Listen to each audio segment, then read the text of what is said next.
जय हिंद दोस्तों, स्वागत है आपका हमारे YouTube channel B N Singh classes में। आज हम लोग जो है वो वैदिक पीरियड के जो क्वेश्चन सॉल्व कर रहे हैं वो उसका आज लास्ट क्वेश्चन सेशन है।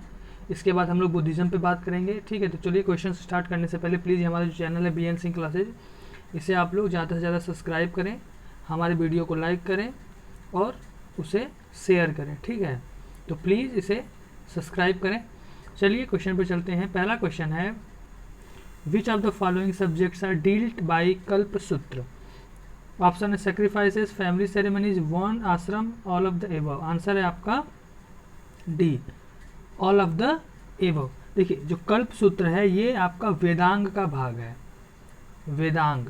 ठीक है, देखिए जो हमारे अगर हम उत्तर वैदिक पीरियड लिटरेचर की हम लोग बात करें, लेटर वैदिक पीरियड के लिटरेचर की बात करें, तो उसमें वेदों को समझने के लिए वेदांग की रचना की गई थी। ठीक है, और वेदांग के 6 भाग हैं, टोटल 6 भाग हैं। इसमें आपका एक है कल्प सूत्र, इन्हीं 6 भागों में से एक है आपका कल्प सूत्र। कल्प सूत्र को 3 पार्ट में डिवाइड किया गया है। कल्प सूत्र को 3 पार्ट में डिवाइड किया गया है। एक है आपका स्रोत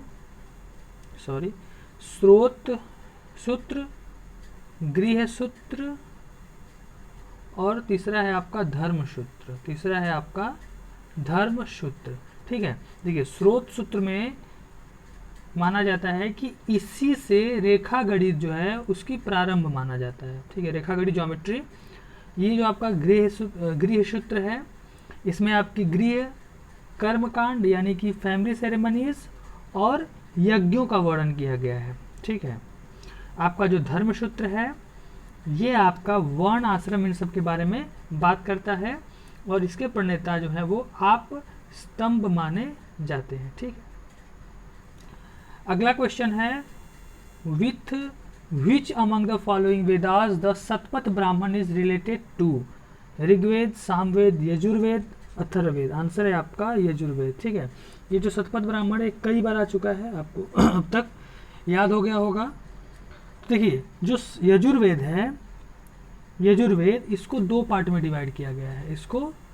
इसके 2 ब्रांचेस हैं। एक है आपका शुक्ल यजुर्वेद, और एक है आपका कृष्ण यजुर्वेद। ठीक है, तो जो आपका शुक्ल यजुर्वेद है, शुक्ल यजुर्वेद का एक ब्राह्मण ग्रंथ है जिसका नाम है सतपथ ब्राह्मण।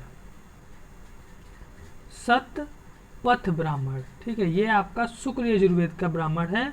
और जो आपका कृष्ण यजुर्वेद है, इसके ब्राह्मण का नाम है तैत्तिरीय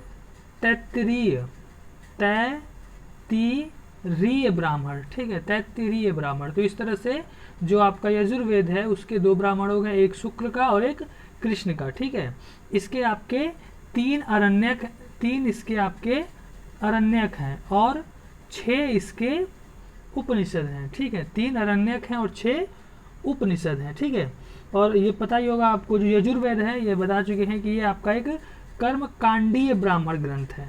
ठीक है, कर्मकांडीय ब्राह्मण ग्रंथ है, और जो ब्राह्मण है वो वेदों को समझने के लिए उसका गद्य भाग है। ठीक है, तो यजुर्वेद जो है आपका, इसको कर्मकांडीय सैक्रिफिशियल ग्रंथ माना जाता है, और इसके 2 ब्रांचेज हैं, शुक्ल यजुर्वेद और कृष्ण यजुर्वेद। और सतपथ ब्राह्मण जो है आपका शुक्ल यजुर्वेद का ब्राह्मण ग्रंथ है। ठीक है, एंड अगला क्वेश्चन है, king Ashwapati of the Upanishadic age was the ruler of which among the following kingdom? Kaikeya, Matsya, Panchal, Surasena. ये हैं आपके कैकेय वंश के। ठीक है, जो किंग अश्वपति हैं वो कैकेय वंश के हैं। और ये एक जो किंग जो अश्वपति हैं, एक दार्शनिक टाइप के ये राजा थे, एक दार्शनिक थे, फिलोसफर। ठीक है, और ये जो आपका कैकेय है ये आपका रावी नदी के किनारे था। ठीक है, और इस समय के अगर हम अन्य राजाओं की और बात करें तो ये आपके लेटर वैदिक पीरियड के राजा थे। ठीक है, लेटर वैदिक पीरियड, जब आपका जो जन थे, जन से मिलके आपका जनपद हो गया था, तो वो उसके कैकेय आपका एक जनपद था। ठीक है, तो ये लेटर वैदिक पीरियड के राजा थे, जिसमें आपके अश्वपति जो थे वो कैकेय जनपद के राजा थे। इसके अलावा और हम कुछ राजाओं के बारे में बात करें तो आपका अन्य राजा हो जाएंगे, जैसे काशी था एक जनपद आपका, तो काशी के राजा थे उस समय अजात शत्रु, अजात शत्रु,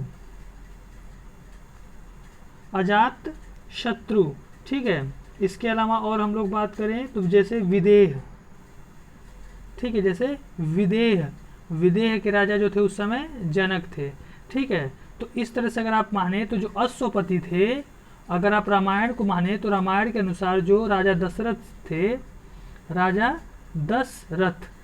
दशरथ जो थे वो अश्वपति के समकालीन थे, क्योंकि इसी समय विदेह के राजा जनक थे, तो दशरथ जो थे वो विदेह के राजा जनक के समकालीन थे। तो अश्वपति जो थे आपके कैकेयी के राजा, वो आपके जो है वो राजा दशरथ के वो क्या बोलते हैं, हाँ, समकालीन थे, कंटेम्पररी थे, ठीक है।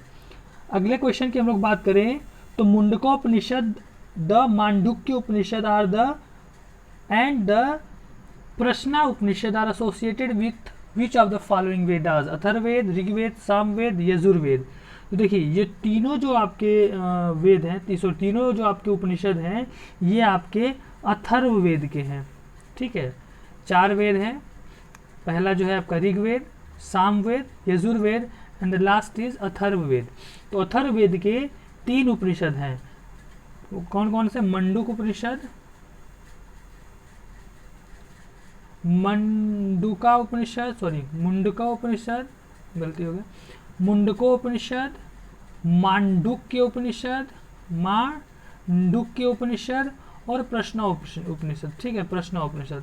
तो देखिए ये जो आपका मुंडकोपनिषद है, जो आपका सत्यमेव जयते जो है, सत्यमेव जयते, ये आपका इसी से लिया गया है, मुंडकोपनिषद से लिया गया है, ठीक है। और यह जो आपका मांडुक्य उपनिषद है, ये सभी उपनिषदों में सबसे स्मॉलेस्ट, सबसे छोटा उपनिषद है। तो ध्यान दीजिएगा, मुंडकोपनिषद और मांडुक्य उपनिषद दोनों अलग अलग उपनिषद हैं, और ये दोनों अथर्ववेद के उपनिषद हैं, ठीक है।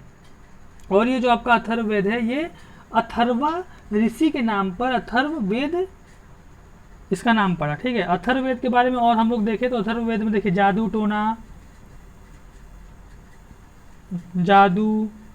टोना हो गया आपका, मरण हो गया, भूत प्रेतों के वशीकरण के मंत्र हो गए, इन सब के बारे में इसमें आपका बात की गई थी, इन सब के मंत्र इसमें दिए गए थे, ठीक है।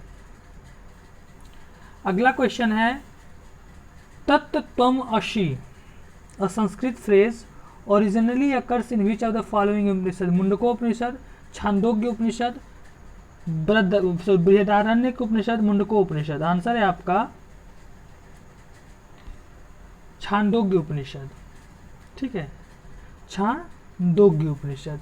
देखिए छांदोग्य उपनिषद जो है ये आपका सामवेद का उपनिषद है, सामवेद जो आपका दूसरा उपनिषद है, सामवेद का ये उपनिषद है।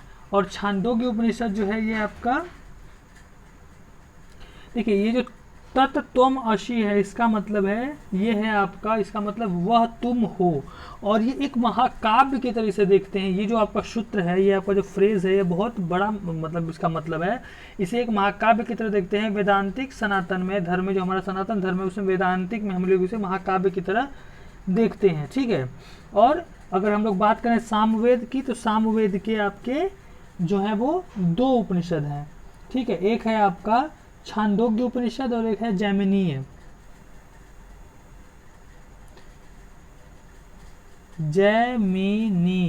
ठीक है।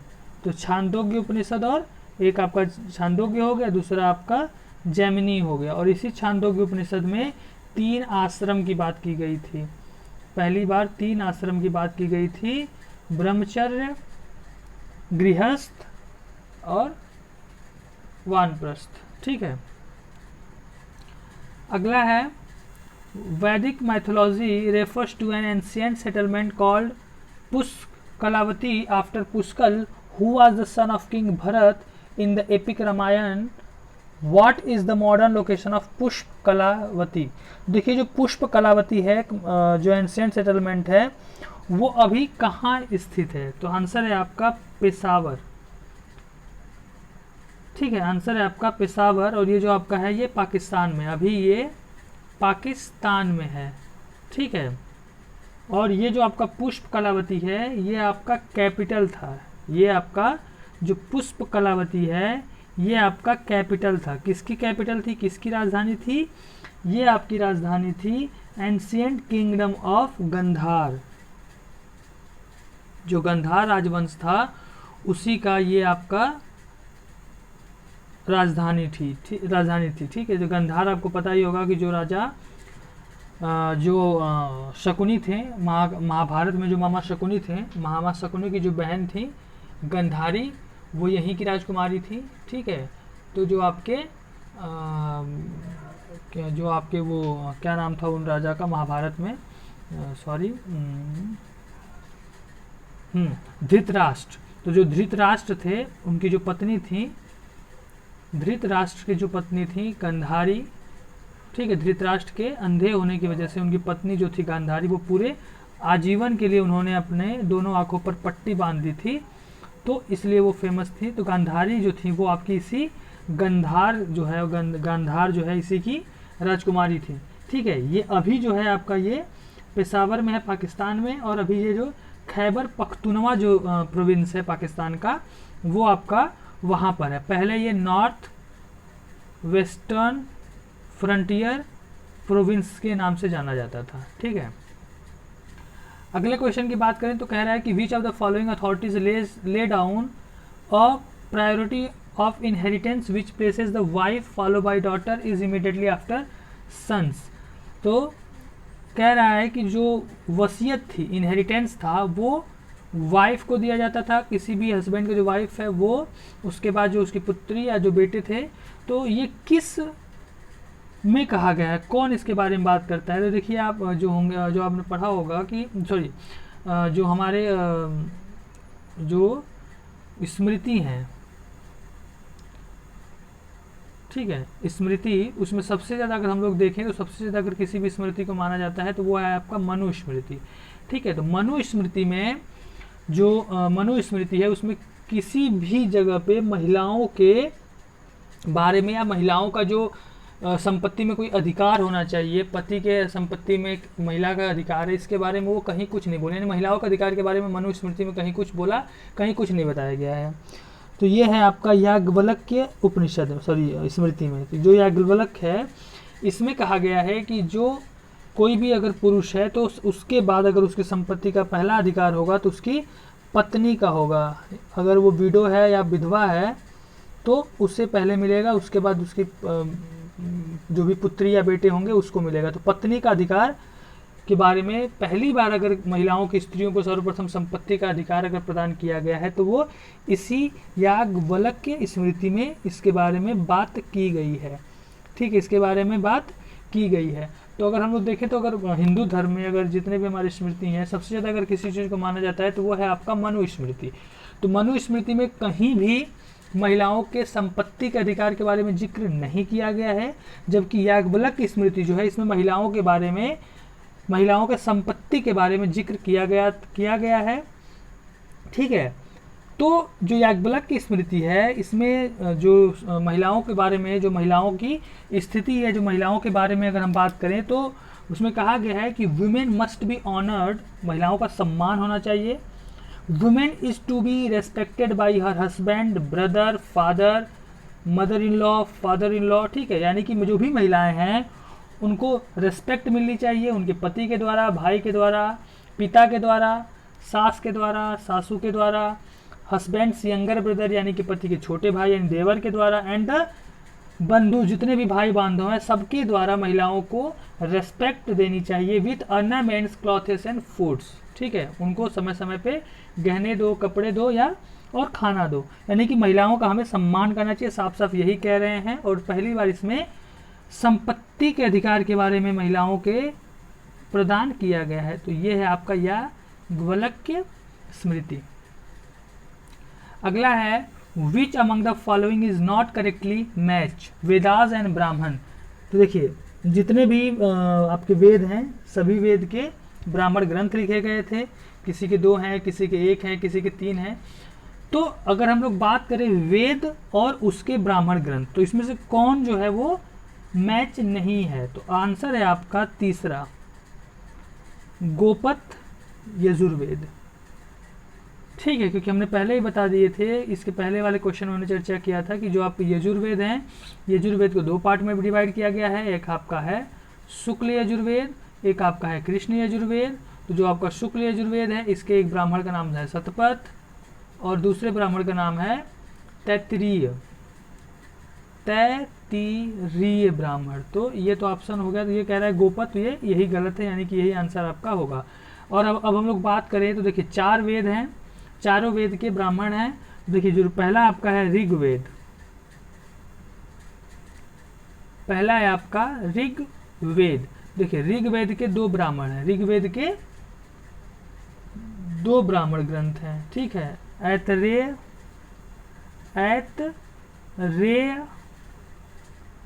और कौशितकी और कौशितकी। तो ये आपका जो पहला है कौशितकी ऋग्वेद सही है। इसके अलावा सामवेद, इसके 2 हैं। सामवेद के आपके 2 ब्राह्मण ग्रंथ हैं, एक है आपका ताड्य और दूसरा है आपका जैमिनीय।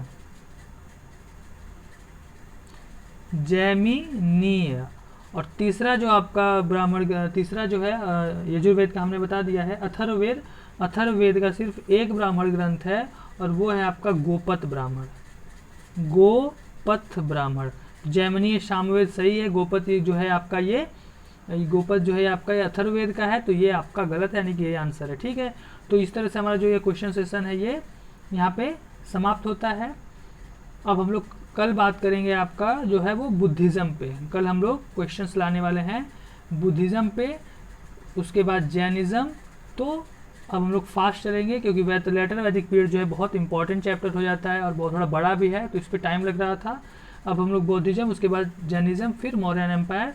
तो प्लीज़ हमारा जो चैनल है BN सिंह क्लासेस, इसे प्लीज़ आप लोग सब्सक्राइब करें, हमारे वीडियोज़ को लाइक करें और इसे शेयर करें। ठीक है, थैंक यू, जय हिंद।